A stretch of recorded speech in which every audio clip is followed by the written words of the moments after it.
morning, everyone. Thank you so much for joining us for our next financial well-being Q&A series.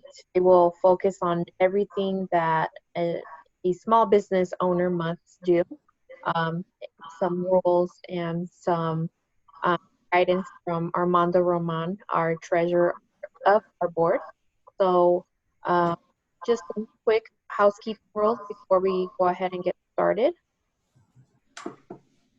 Um, if you um, if you have your mic on at the moment, I would suggest that you please mute it off or mute it, please. Also, any video that you think may be distracting, um, I would also suggest you turn that off. And feel free to use the chat box. We'll go ahead and catch any questions that you may enter in there, um, and we'll be monitoring for that. Also, if you have any sensitive questions um, that you rather uh, kind of be anonymous, you could send that directly to me or email me as well. There's my email. And just so you know, the presentation is recorded, and we'll go ahead and send that out after with our post-event email. We have just a couple updates. We have a couple items to raffle off. Kind of like what we used to do in our in-person meetings, we would raffle off with business cards. So now we're asking everyone to complete our survey for a chance to win some good prizes. You don't want to miss that. And also, I'll let Armando kind of speak to this, but he is offering a 20-minute consultation. You visit his page for any questions, personal questions or any finance questions for your small business. Um, he is offering that for free. So take advantage of that. It's tough times, so we want everyone to be able to um, we're trying to help everyone as best as possible. So we're providing all the resources and helping you as best as we can. So with that, I'll go ahead and hand it off to Armando so he could give us a presentation, and then we'll open it up to our Q&A session. Thank you. Great. Thank you, Elizabeth, and thank you everybody for joining. So the format today is going to be like the other two that we did before, where what we'll do, I'll go through about 10, maybe 12 minutes of providing some information. And the whole idea of this hour is to give you information that can be useful to you, really targeted towards small businesses. Today, what I'm going to go through, I put together a webinar a few years ago for the Arizona Society of CPAs.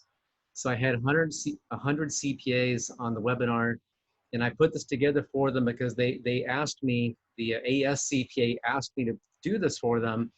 And they said, from a financial planning perspective, what should a business, a family-owned business, what should they be thinking about for their own financial planning? What should come to mind? So I'm going to go through only one slide of that. It was an hour presentation, but there's just one slide I want to go through with you, and that helps to capture a lot of the information. So I'm going to go through this. Give me just 1 second to get this right here. So when you have a small business, there are really three entities that are there. There's your business that you're creating or that you've already created, and there's you, the owner, and then there's your family. So in the family-owned business, the business and family really get mushed together. They become, a lot of times one. And so the weekends, maybe the kids are working in the business, or you're driving somewhere and you drop something off on the way to the party, whatever it is. But with that business, the things that I would say are key to what you want to think about with them, and this is based on my 30 years experience working with business owners and people, I'd say one of the key things you want to do is you want to isolate liability within that company. And the way you isolate liability, the simplest, commonest way to do that is to have a legal entity. Isolate liability, what that means is you want to separate the business from your family. Yeah, it's still yours. You own it. You control it. But legally, you want to put a thick line in the sand. So if anything happens in the business, you don't want that stuff to spill over into the family. So that's why you have a legal entity. The most common legal entity here is the limited liability company. And if you're a one-man shop or a one-woman shop, it's very easy to go to the Arizona Corporation Commission, find the paperwork there and file it to get an LLC for your company. On top of that, there's what's called business insurance. And depending on the type of business you're in, the insurance is gonna vary. So the business insurance is another layer for you to help protect the company, which of course helps to protect the family as well. A qualified plan, I'll touch on this kind of quickly. There are three main components that make up what's called a qualified plan. As an employee of a company, when you first start working, often you hear about a 401k and you know that you can take money out of your paycheck, put it into the 401k, and that's money for your retirement. What I'm talking about is the other side of the fence. So if you are the business and you want to have a 401k for your employees, it takes a lot of time to set it up and a lot of time to maintain it. I will often tell small companies, don't do it. It's just very expensive, very time consuming, and the liability that the business owner takes on can be very high. So the 401k is the common way to do that, but you just want to make sure that if you have one for your company, that it really is set up with all of the protections built in for the company, which is called the plan sponsor. So when we set them up, I'll tell business owners, you can go to Vanguard or Fidelity and they'll set it up for you pretty much for free. You come here and we help you, we're going to charge you. And the reason we're charging you is we want that 401k set up in a way that best protects you, the business owner. And if you don't get it done right and there's a problem, well, that's when it becomes a real problem. So the 401k has to be set up with the different amendments, with the different vesting schedules, and it all gets tailored to what are you trying to accomplish in your business. So let's talk about a business that has partners. Maybe it's you and your brother, you and a cousin, maybe it's a couple of other people. When you have a partnership, one thing that you want to make sure you have is what's called a buy-sell agreement. Because let me explain why this matters. If two people own a company and one of those people dies, who becomes the new partner in that partnership? Well, if the person is married, it's the wife. She now is the new partner in this partnership. Most people who have a partnership, they want to be partners with the person who they chose. So if it's two guys or two women or two cousins, whatever it is, you don't want to suddenly be in a partnership with somebody who you didn't choose. The way you protect against that if your partner suddenly dies is you have a buy-sell agreement. And what it says is, okay, if I'm the partner and I suddenly die, you don't want my wife to be your new partner, so you agree that you're going to buy her interest out. And that's what this agreement spells out. Typically, they are funded with term life insurance. Term insurance is pretty darn cheap. And that is there just in case one of the partners dies and now you want to buy out the other party. With the company that has maybe, let's say you have maybe 50 employees. You can have a lot less actually, but if you have 50 employees, there are different ways that you can keep that team together. Because let's say you have 50 employees in your company, you've probably got one person you rely on a lot. And maybe there are two, maybe there are three. That is what's called your executive team. They're the nucleus, they're the core of your company, and they're the ones who you delegate things to. Hey, talk with the attorney or get that new supplier on board. But they're the ones who carry out the business for you, and you want to keep that team intact. And the reason is, with a business, the value in the company is typically you've got some customers, you've got some sales, and this team is helping to keep that whole business going. So one way to protect the value of your company is to keep those key man or executive team, keep them on board. There's what's called golden handcuffs, and golden handcuffs is just another way to say a deferred compensation. So that think of them really as the same thing. And even the third one, non-qualified plan, it's also the same idea. And the concept is this: if you have an executive team and you want to keep them on board, you tell them, hey, you stick with me for a certain number of years, and when you do that, you will get X. And you get to define what X is. Is it what's called a sabbatical? They get a month off, they can just take off and do whatever the heck they want. Or do you give them ownership in the business? Or do you give them a bonus? But you define what that is based on the employee and what's important to them. But the idea of the executive team is it's helping to protect the value of your company.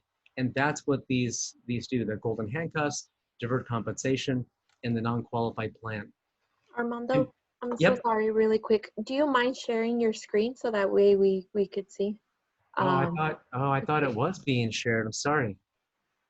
No worries. Let me try this again. I apologize. Great information, by the way.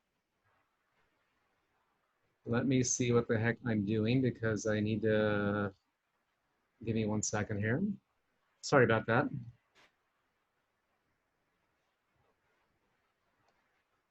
All right, now do you see it? Yes, thank you so much. Sorry about that. Give me 1 second to get back to here. Okay. So I'm just going to go through the slides that I talked about the business, the owner, the family. Elizabeth, thank you for that. I wasn't aware that I wasn't sharing the screen. And then isolating liability. I'll go through this part really quickly because I just talked about this.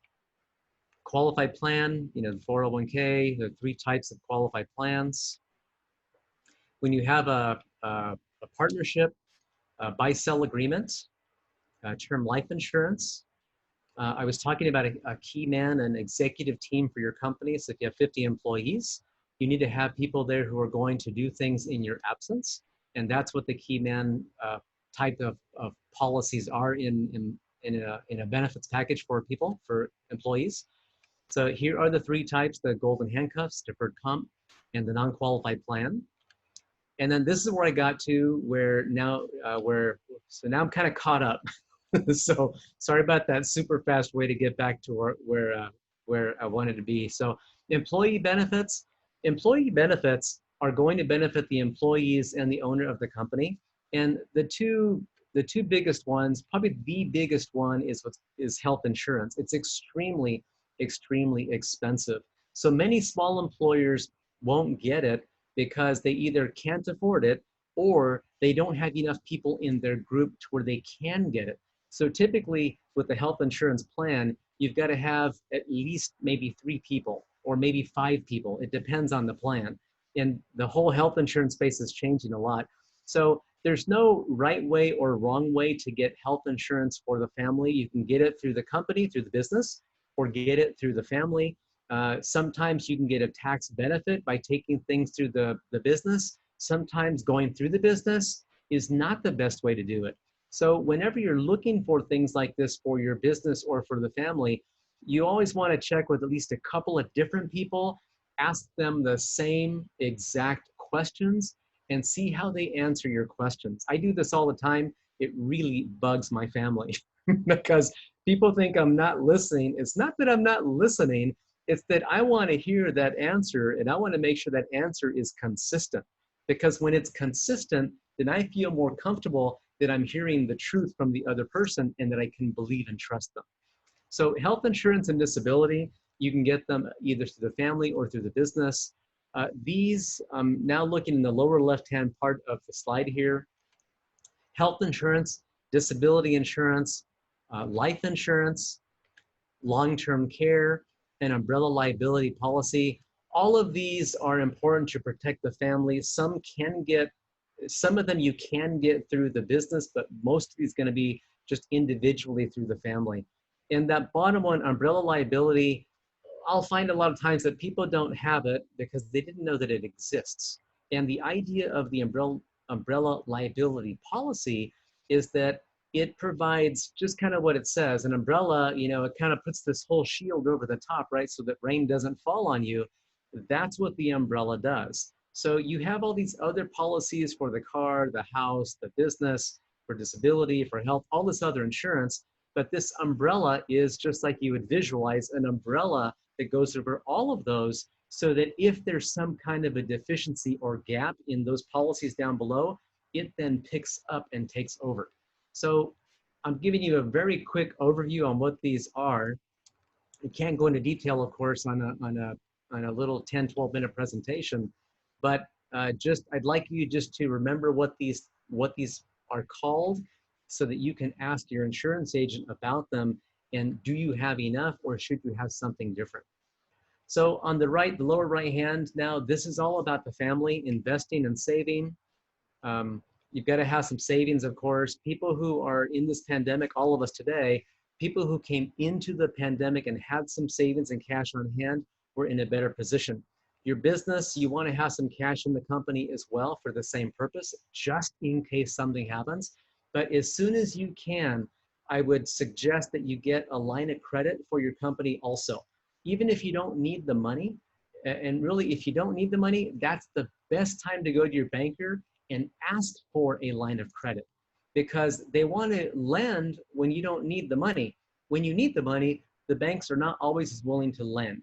So if you don't have a line of credit for the company, make sure to get one. If you do have a line of credit for the company, call your bank and increase that line. They'll increase it for you. All you have to do is ask. They might ask for tax returns and that, but the line of credit can be a lifeline in something like this economic shutdown and pandemic. Retirement planning, that's something you do throughout your life.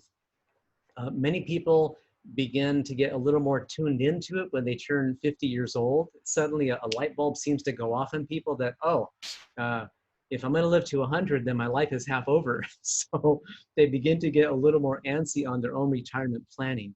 But they're planning, I could do a whole session just on planning. I could do a whole session just on college funding as well. I just mentioned these because as you're thinking about your family, these are often things that you want to make sure you're considering in the planning all the way around. Estate planning, I'm going to touch on this just for a quick second. Estate planning, it really means you're going to create legal documents. And there are legal documents that are called wills, trusts, powers of attorney. There are about 5 of these documents altogether. And the documents that matter for you depend on your situation. You do want to make sure that in those estate documents that there is some wording that refers to the business, because the business is an asset of yours. It's worth it has value. It's worth money, and it's got to be addressed appropriately in those estate documents. And then trusts. 2 types of trusts. The revocable living trust is the common trust, and that's what um, most people will have in their estate documents. But the other type of trust, the irrevocable trust, most people don't have that because it's for a whole different purpose. So the idea of this slide as you look at it is to just emphasize that when you have a business, that business should be its own legal entity, and then you as the owner, and then you as the family man or family woman. So you in the middle, the owner of this business, you've got responsibility for both. You want to make sure you take care of and protect both. And there's a lot that goes into it that matters when you're building out this company and getting your business in a better situation. So let me stop there, and let me see if there are. Let's see. I'm going to stop sharing, Elizabeth. I'll give it back to you. And that's what I wanted to present right now, so that maybe that will spark some questions, some thoughts, maybe some ideas in your own company that you've been thinking about and maybe weren't quite sure, but I'm happy to address or answer questions that might be there. Awesome. Thank you so much, Armando. Looks like we don't have any questions. Make sure everyone to, if you have any questions, use the chat feature. We'll open up the next um, half hour or so to questions. Um, and these could be, any that we just kind of touched upon. Um, Armando, while we wait for questions, are there any um, other ways to kind of protect our business owners at during these very unfortunate times that we're seeing? Well, yeah, that what I mentioned legal entities, a business entity like a limited liability company. I mentioned business insurance, but another way to protect it's really a constant. When you have contracts with your customers or contracts with your vendors, those contracts have to be written well so that you're protecting yourself and you're not exposing yourself.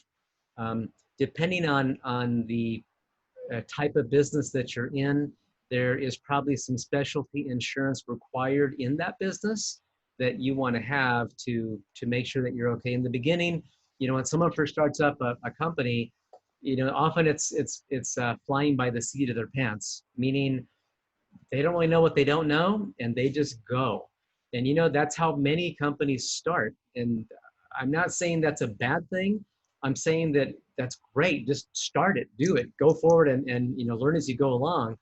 But as you start to get some traction there and things start to come together, that's when you want to begin to build these pieces together so that you are protected on your business and protecting the family.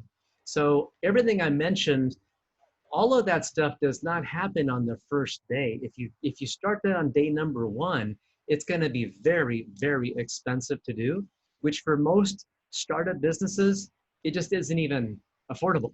It's just not realistic at all. But if you have a list and you see the list and you just kind of check them off as you go along, then great. That's going to be what you should be doing then. Great. Can you kind of touch upon a little bit about succession planning?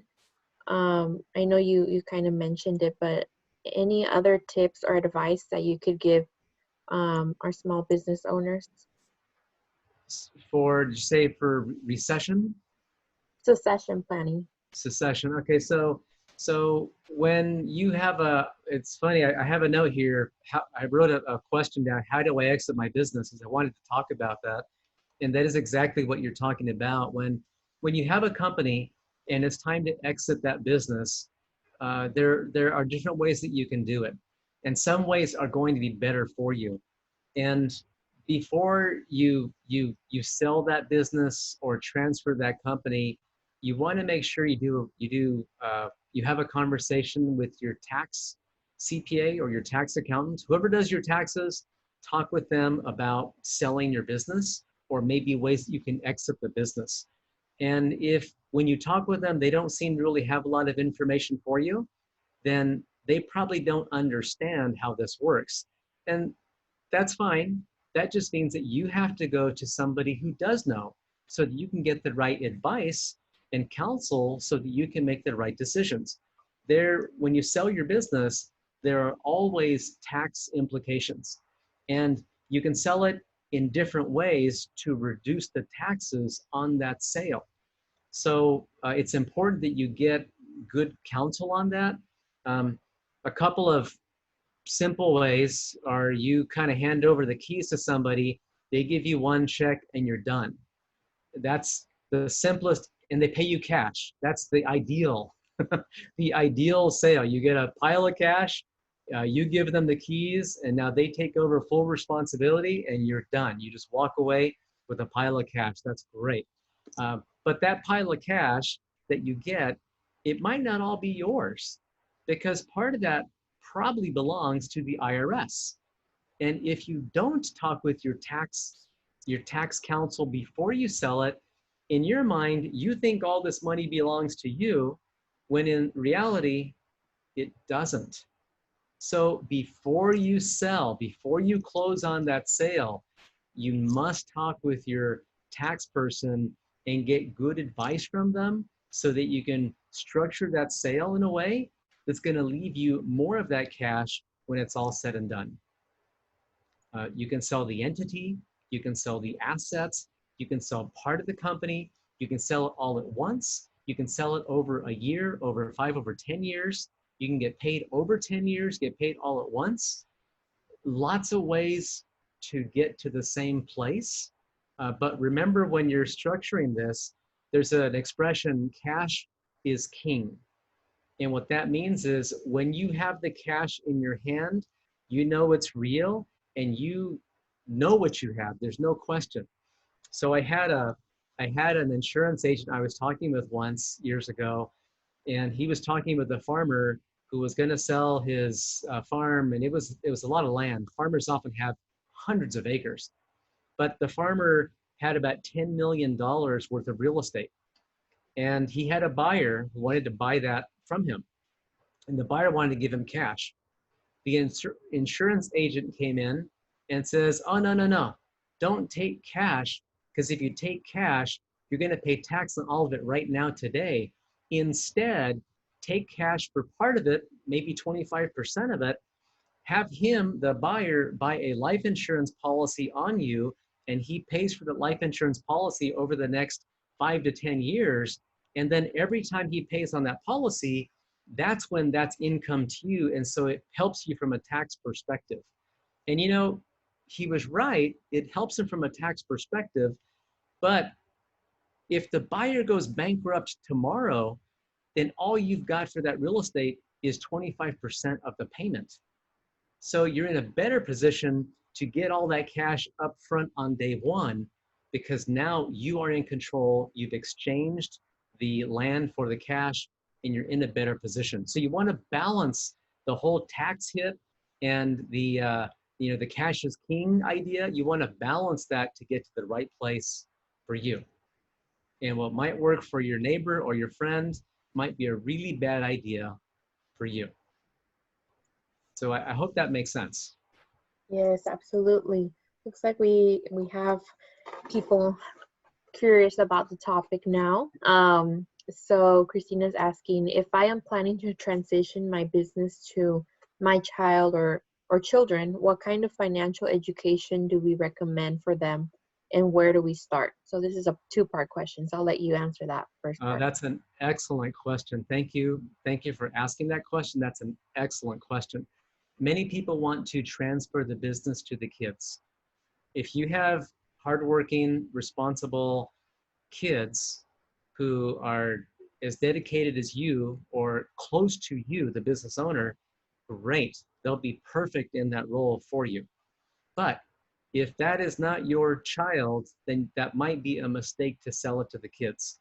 So have a good conversation with the kid and make your child, your adult child, and make sure that they really want that responsibility and they're going to manage it.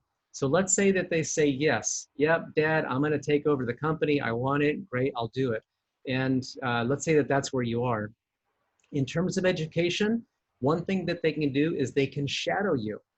They can follow you around the office and see what you do and see how you work.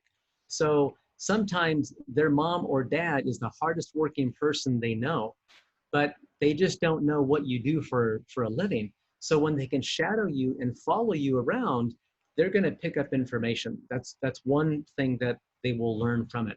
And I'd say that might be the best way for them to learn, because if they go learn from someplace else, they're going to get different thoughts and ideas, but that might not be how you want to run your business.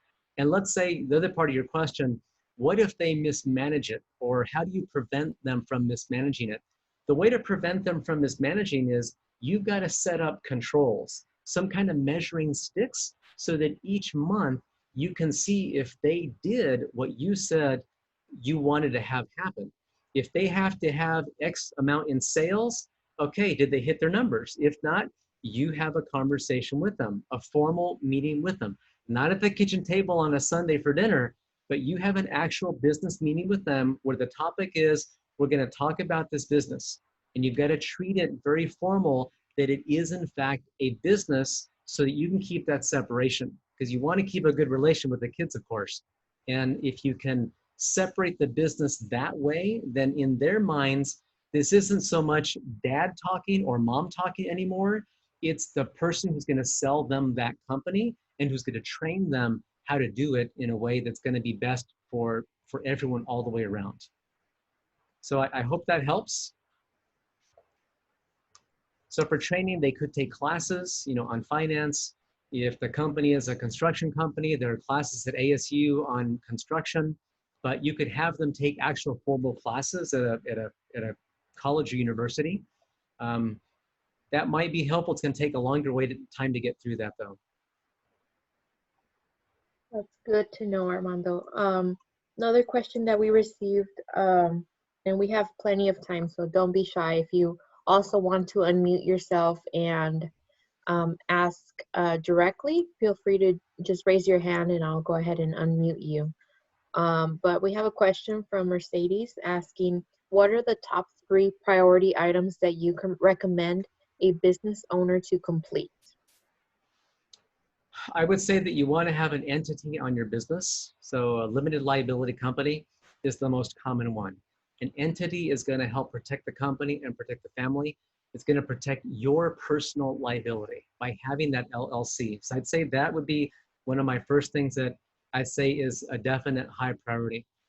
If you are if you have kids at home, little kids at home, especially little ones, if something happens to you, who's going to take care of them? So a couple of things when I think about that is, if you suddenly die, who's going to take care of your sons and daughters or whatever you have? There's if you're married, then the spouse will be the one who'd be responsible. But if you and your spouse are both killed when you're on vacation, then who's going to take care of them? There's a document that you get to define today who's going to be the legal guardian of your kids.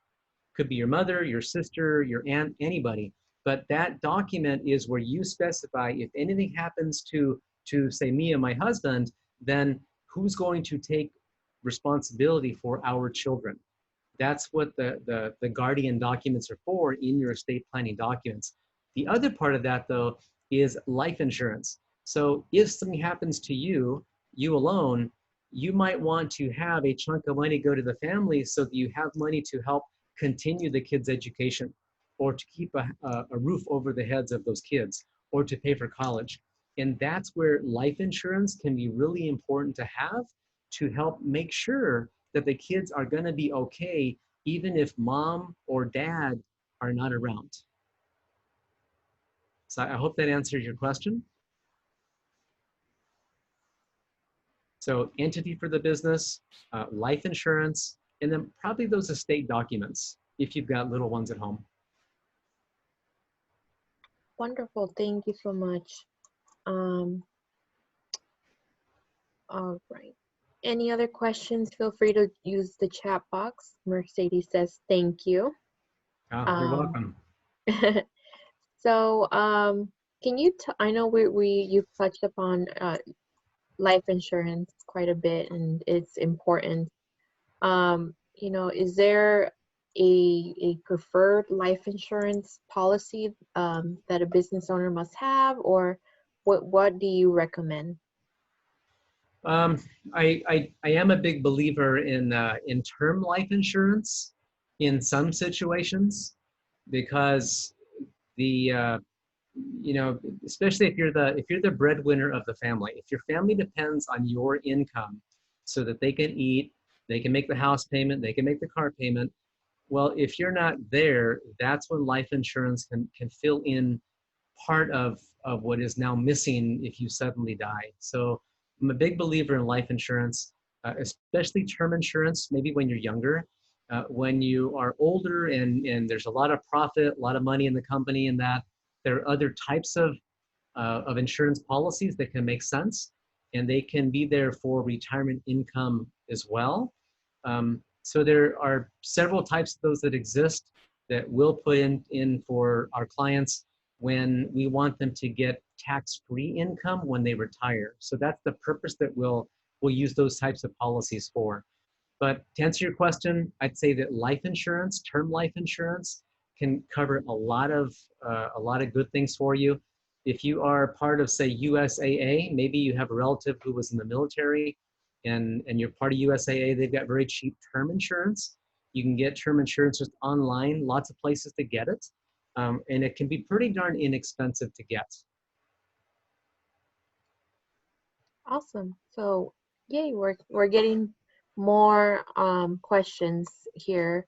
This one is from Ricky.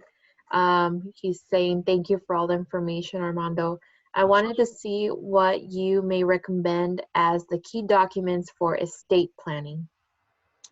I would say that when you go to an estate planning lawyer, they're going to have some lawyers.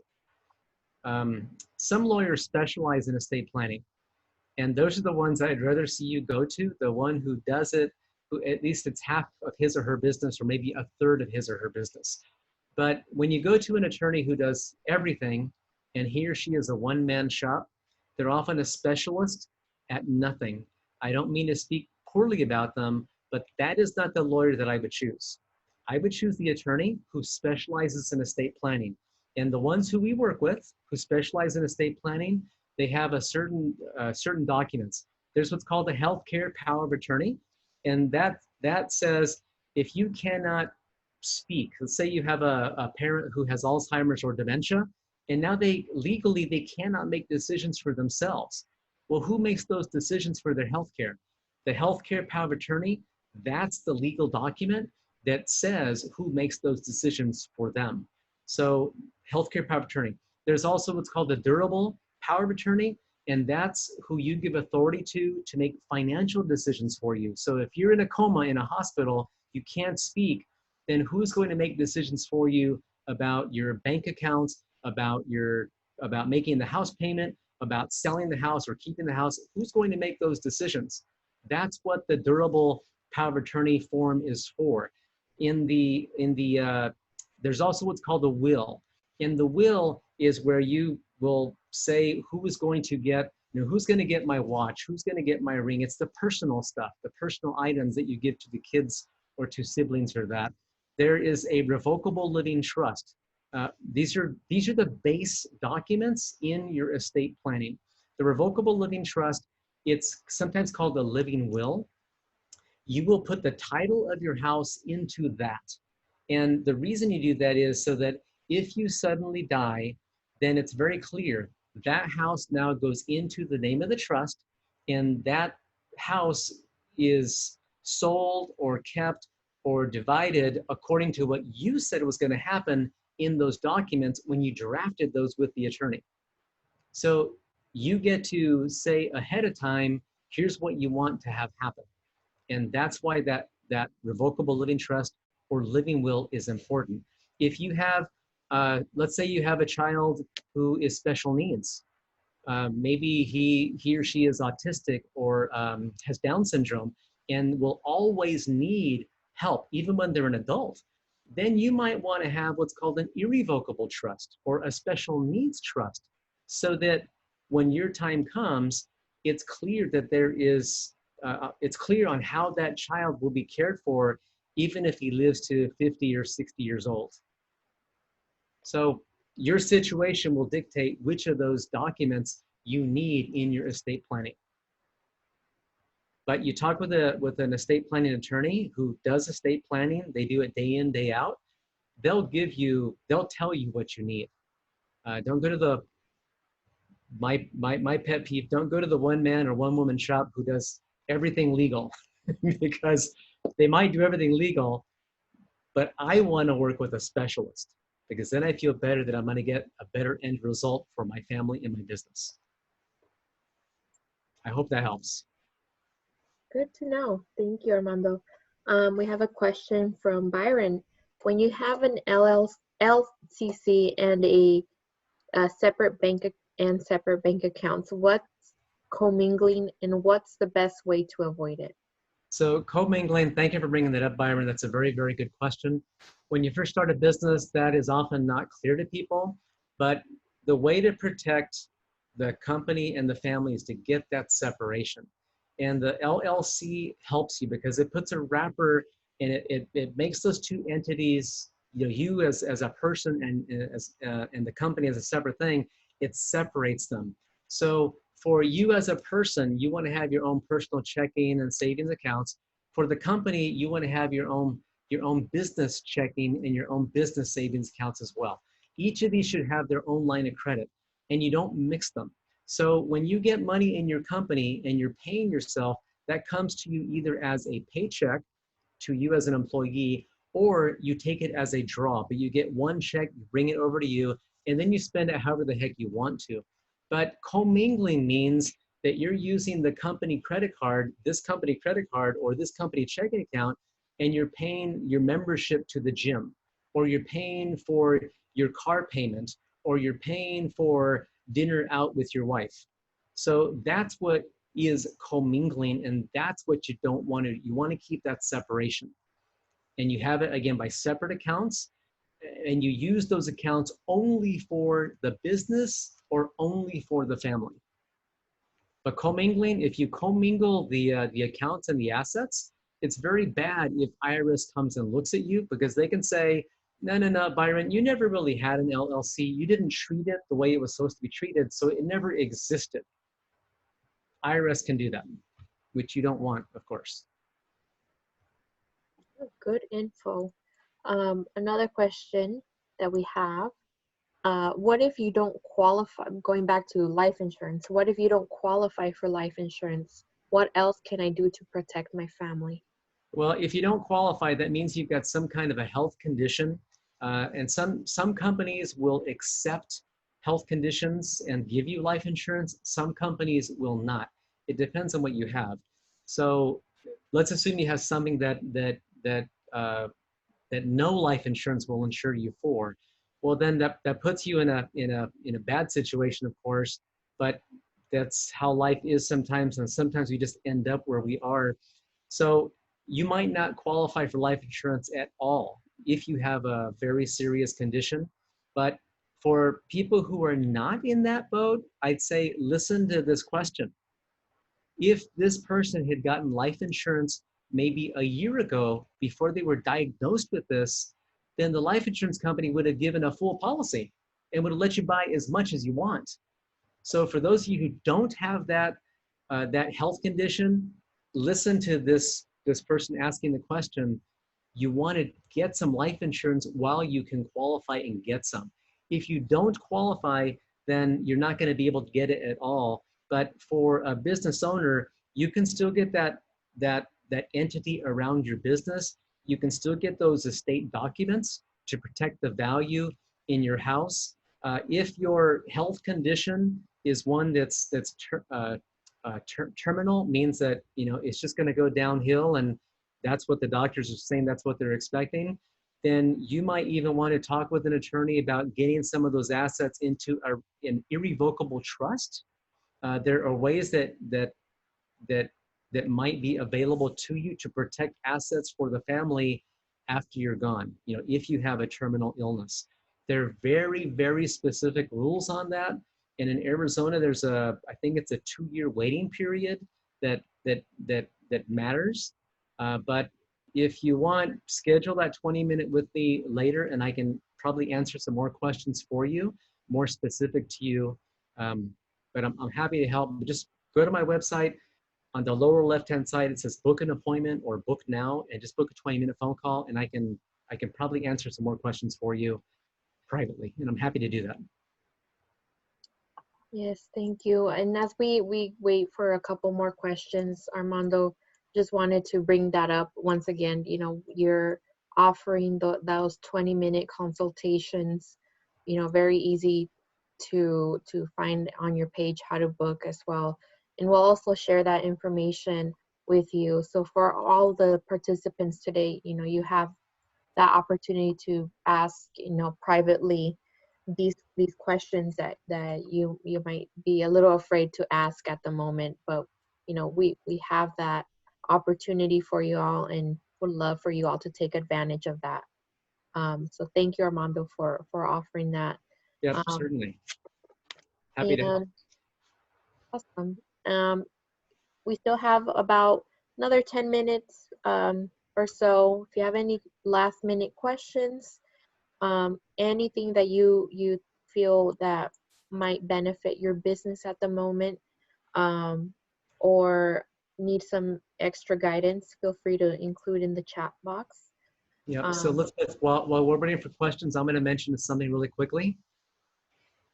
So as you get closer to retirement, all of this stuff just becomes, so much more important, 10 times more important when you think about retiring and what's going to happen with the company, with the family, what's income going to look like, what about health insurance, what about Medicare, what about Social Security? All those things become so much more important because the time is getting shorter, obviously, to address some of those and really take care of them. When you're younger, you've got a lot of time ahead of you and you're in a better situation, in a better position to get some of these things done. But when you're after that age 50 mark, you've got less time and maybe less choices, but there still are choices that you can look at and that you can do. So if you're on the age 50 and above category, you want to make sure that you understand what your income is going to look like when you retire. You want to know what those expenses are going to look like. Do you want to carry a mortgage into retirement? Some people are fine with it. Some people are adamant, no, I don't want to have a house payment when I retire. It depends on what you want to do. But you want to know what that income is going to be, and you want to know what those expenses are going to be. You don't want to be surprised later that the expenses showed up that you didn't anticipate. I met with a client yesterday who is going to sell the big house. That's very common when people retire, and the reason they sell the big house is they don't need all that space anymore. The kids have grown up and moved out, but also that bigger house and that bigger property, it requires more maintenance for the pool, for the yard, for the insurance, for electricity, for utilities. It has a cost. So people will often sell that house, get a little 2-bedroom townhome or a condo or just a little home, because you don't want to spend all your money taking care of a house. You want to spend your time and money when you retire enjoying your retirement. So I mentioned that because I just had a meeting yesterday with a client who's doing exactly that. that's wonderful.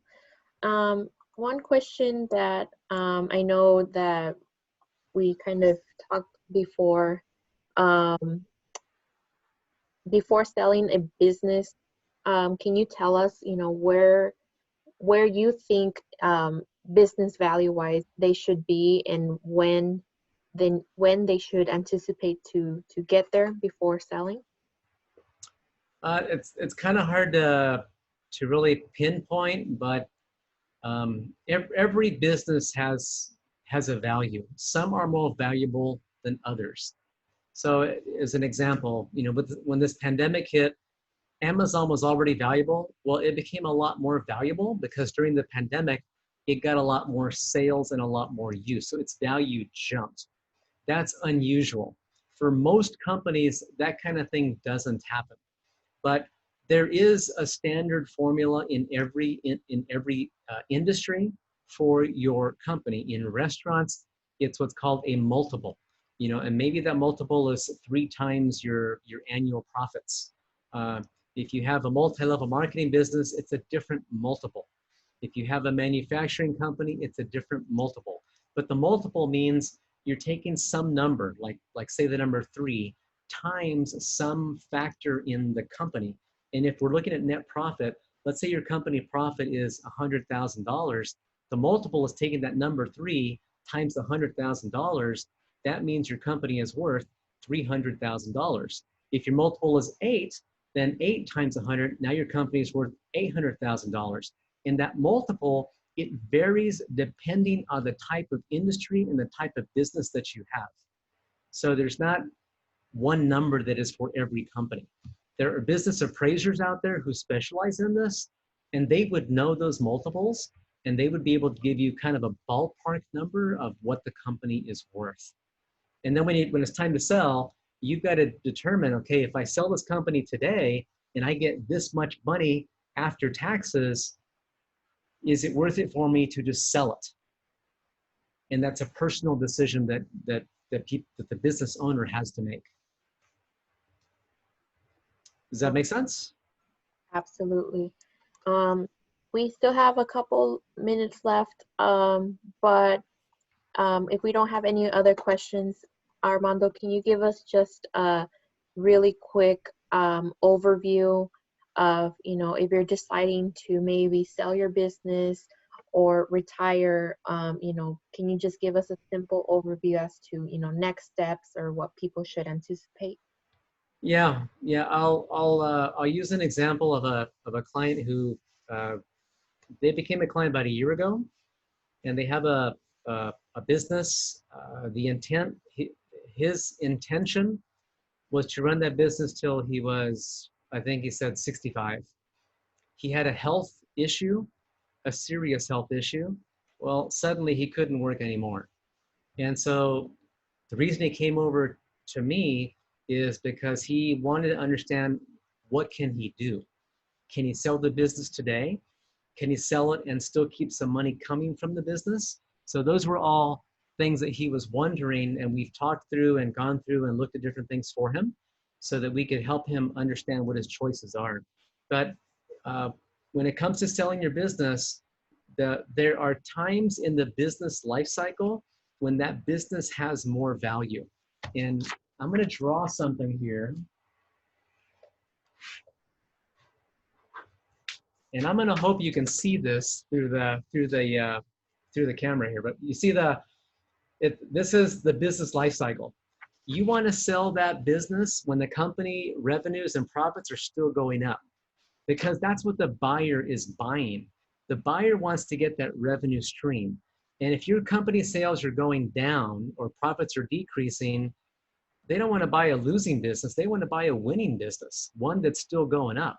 So you want to sell that when it's still going up and when there's still future sales and future revenue ahead, because that normally is when that company has the most value, when the sales are going up, not when they've taken a dip, not when they're going sideways or flat, when they're going up. So that's when you're going to be able to maximize the value in the company, typically. And how do you maximize the value? Maybe you have to trim some costs. Maybe you have to try to get a new line of product out there for more sales. Maybe you have to just increase your sales or change your revenue model so that you can make those numbers look better and make your company as valuable as possible before you actually sell it. So could you see the sheet of paper I held up? Yes, I believe I saw it, so Okay. like we all did. So if we don't have any other last minute questions, we'll give it another 2-3 minutes or so. I'll just kind of share our next session with Armando is next Tuesday. And in this session, we'll go ahead and dedicate our time to talking all about savings. So whether it's personal or business, bring your questions regarding savings. So Armando, what kind of questions do you anticipate that we'll get next session? And Part people of what should I'm going to bring. do is I'm going to use some of the tools that we have that we use for our clients to show you that, by putting away a little bit of money, what does it really add up to later? And why would you want to do it? A lot of people, I think, have a mindset that they just don't understand how money really works. And there's this thing called compounding of interest, that is just incredible. So I'm going to use some of our tools to show you what that compounding really means and how it how it can be used and how you can use it in your own personal family situation to help build up some savings or build up some retirement. And I put a slide up. Do you see these colored ovals on your screen? Yes. Okay, I'm going to touch on this just really, really quickly. When you've got a, excuse me, when you've got a company, this would be, I've got this labeled as your family. Really, that's your family and your business. There are service providers that all need to coordinate for your benefit. Your tax person, the people who are investing your money for you, your financial planner, your attorney, which could be the business attorney, the family attorney, etc., and the insurance. But all of these need to coordinate for the benefit of your family. And if they are not talking with each other, if you're not having a meeting where they come together, you, the business owner, the family person, you are missing out. Because if they don't coordinate, they're going to miss something and you're going to be the one who's going to pay the price. So a lot of people just don't really see that or understand that. And that's why I put this slide up here. It's important that your professional service providers in your company, that you are having them communicate with each other and see the same picture so that they can come to the best result for you. That makes sense?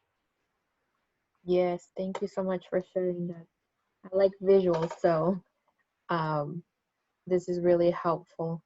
So it looks like we don't have any other questions other than just positive feedback, amazing presentation, great presentation full of um, great information. So with that, we'd like to go ahead and wrap it up. I encourage you all to look out for the post-event email with information on the 20-minute consultation that you could take advantage with Armando. And then also, if you complete our post-event survey, you'll be entered for a chance to win a great raffle prize. So make sure that you complete that. Give us your feedback. Any questions that you may have wanted to ask Armando, we could definitely share with him as well.